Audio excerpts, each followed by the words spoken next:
इधर मेरे मन में एक नया विचार पनपा है। हम कुछ तार्किक बातें इधर उधर की तो आपको बताते रहते हैं, कुछ सब्जेक्टिव बातें भी बताएं। इसी क्रम में मेरे मन में आया कि पॉलिटी, इकोनॉमी, जियोग्राफी, सोशियोलॉजी, जो भी टॉपिक्स आपके हैं सिविल सेवा की, सबके कुछ हेड्स को बहुत क्लियर ढंग से पार्ट में करके डिस्कस करूं। तो पहले हम पॉलिटी में आपको फंडामेंटल राइट के बारे में बताते हैं। मूल अधिकार, ये बड़ा चैप्टर है, भारतीय संविधान के भाग 3 में है और इसकी चर्चा अनुच्छेद 12 से लेकर 35 के बीच की गई है। कुछ बेसिक्स भी हैं, जैसे मूल अधिकारों का परिचय एवं महत्व, मूल अधिकारों का इतिहास, मूल अधिकार भारत में कितना सुरक्षित है अन्य देशों के सापेक्ष, कुछ आपके जस्टिसेबल हैं, नॉन जस्टिसेबल वाद योग्य अधिकार हैं, उनकी चर्चा। साथ साथ हम ये भी देखेंगे कुछ विधिक अधिकार हैं जो मूल अधिकारों के लगभग समतुल्य हैं। इसी तरह से क्या मूल अधिकार आपके संशोधनीय हैं। फिर अनुच्छेद 12 से लेकर के 35 तक की क्रमवार चर्चा। तो आज हम आपको मूल अधिकारों के परिचय, महत्व और इतिहास की बात बताएंगे। फिर क्रमशः एक एक सेक्शन करके बढ़े जाएंगे, यानी कि मूल अधिकारों के पार्ट फर्स्ट की चर्चा में हम परिचय, महत्व और इतिहास की चर्चा करेंगे। तो आप समझें कि यह भारतीय संविधान के मूल ढांचे की कोट में आता है। ये ऐसे अधिकार हैं जिनका संरक्षक प्रधान न्यायपीठ है। प्रधान न्यायपीठ मूल अधिकारों के प्रपीड़ित व्यक्ति के अधिकारों की सुरक्षा दिलाने से मना नहीं कर सकता, क्योंकि वो मूल अधिकारों का अभिरक्षक है। वस्तुतः मूल अधिकारों का अर्थ है परिसीमित प्रशासन। ये वाद योग्य हैं अनुच्छेद 32 के तहत। वस्तुतः यह मर्यादावादी जीवन पाने के अधिकार आधार है। बिना इनके व्यक्ति का जीवन मर्यादावादी नहीं कहा जा सकता। तो कुल मिला जुला करके भारतीय संविधान के भाग 3 में वर्णित यह विचार मूल अधिकार भारतीय जनमानस के लिए भारतीय संविधान की अप्रतिम देन है और एक महत्वपूर्ण अवधारणा।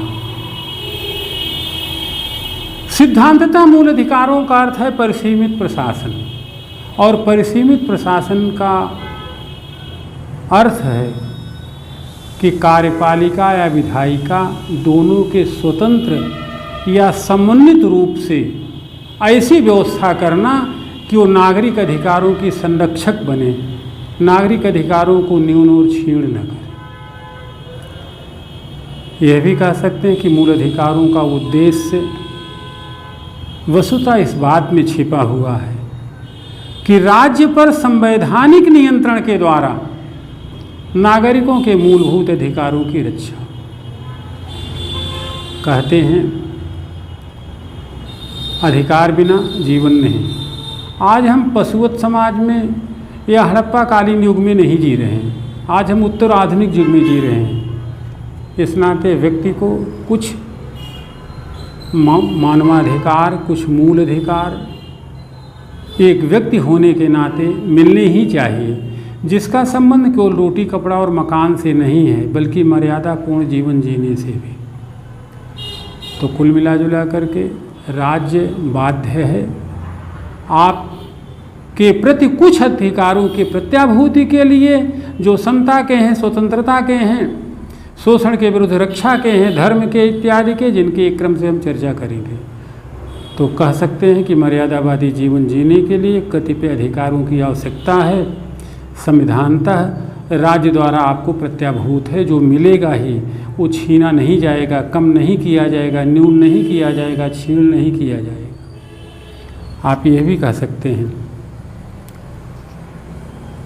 कि इसके महत्व को आप इस चीज़ में भी प्राप्त कर सकते हैं कि संविधान सभा में मूल अधिकारों पर 38 दिन तक चर्चा हुई, तब आपको 7 मूल अधिकार प्रत्याभूत किए गए, जिसमें कि छीन लिया गया है, जिसकी चर्चा हम आगे करेंगे। पंडित जवाहरलाल नेहरू इसे संविधान की अंतरात्मा कहते हैं, या मूल अधिकारों का दस्तावेज कहते हैं। खासतौर पे कह सकते हैं कि पंडित जवाहरलाल नेहरू के संदर्भ में मूल अधिकारों को संविधान की अंतरात्मा कहा गया है और इसे भारतीय जनता के अधिकारों का एक प्रपत्र कहा गया है। किंतु इसी संदर्भ में यह स्पष्ट होने के अधिकार भी असीमित नहीं है। इसी नाते मूल अधिकारों की एक परिभाषा यह भी दी गई कि एक हाथ से दिया गया, दूसरे हाथ से छीन लिया गया। ये डिटेल आगे होगा। और आप यह भी समझ लीजिए, ये अधिकार राज्य से ही नहीं मिले हुए हैं, बल्कि व्यक्ति से व्यक्ति के प्रति यदि आपके अधिकार छीने जा रहे हैं तो भी ये सुरक्षित। तो कुल मिला जुला के महत्वपूर्ण विधान जो अनुच्छेद 32 से 35 अनुच्छेद 12 से 35 और भाग 3 में प्रत्याभूत हैं, आपको मर्यादावादी जीवन जीने के आधार हैं। ये मानवाधिकारों से थोड़े भिन्न दृष्टिकोण वाले हैं, थोड़े संकुचित हैं, क्योंकि जान लें मूल अधिकारों को प्राप्त करना देश की चुनौती है, मानवाधिकारों को प्राप्त करना विश्व की चुनौती है। इस प्रकार मानवाधिकार मूल अधिकार से थोड़ी बड़ी अवधारणा है। अब रही बात इतिहास की बात, कहते हैं जहाँ संचेतना वहीं पे अधिकारों की पहले बात। इस नाते अधिकारों की बात इंग्लैंड से शुरू होती है। 1272 के मैग्ना कार्टा से ब्रितानी नागरिक सम्राट जॉन के पास जाते हैं और कहते हैं मिलार्ड, मर्यादापरक जीवन जीने के लिए हमें कुछ अधिकार मिलना चाहिए जो सम्राट द्वारा प्रत्याभूत किए गए। इसी नाते 1215 के मूल अधिकार के दस्तावेज को मूल अधिकारों का मैग्ना कार्टा कहा जाता है।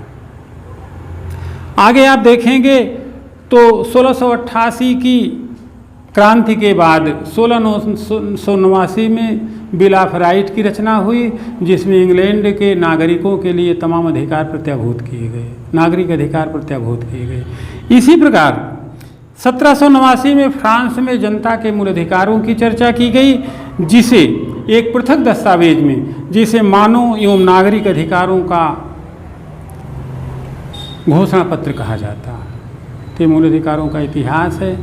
आज विश्व के तमाम देश अपने नागरिकों को तमाम मूल अधिकार से सजाए हुए हैं, उनको प्रदान कर रहे हैं ताकि जीवन रोटी कपड़ा और मकान के साथ साथ गरिमा के साथ जीने के लिए भी सुरक्षित रहे। आज बस इतना ही। कल हम फिर बताएंगे कि भारत में मूल अधिकार अन्य देशों के सापेक्ष, खासतौर पर इंग्लैंड और अमेरिका के कितना सुरक्षित हैं, हमारे यहाँ कैसी सरकार की स्थापना की गई है, ये जो अधिकार हैं वाद योग्य हैं कि नहीं हैं, अवाद योग्य अधिकार कौन कौन से हैं, लीगल राइट्स कौन हैं, यदि वे भी छीने गए तो आप सुप्रीम कोर्ट जा सकते हैं। आगे हम बताएंगे मूल अधिकारों का वर्गीकरण, फिर हम क्रम से चलेगा अनुच्छेद 12 होते हुए आगे की यात्रा। धन्यवाद, जल्दी हम फिर मिलते हैं। पहले पॉलिटी का एक सब्जेक्ट फंडामेंटल राइट 2, 4, 5, 6, 10 दिन में डिस्कस करते हैं थोड़ा थोड़ा करके सीरीज में, जैसे आज फर्स्ट सीरीज है, फिर इकोलॉजी का, इकोनॉमी का, ऐसे हम करते रहेंगे। आपका ज्ञान भी बढ़ता रहेगा, बीच बीच में कुछ जनरल टॉपिक पर भी डिस्कशन होगा। अनंत शुभकामनाएँ, जल्दी फिर मिलते हैं दूसरी सीरीज के साथ फंडामेंटल राइट का दूसरे सेक्शन के साथ जो आपको बता चुके हैं। धन्यवाद।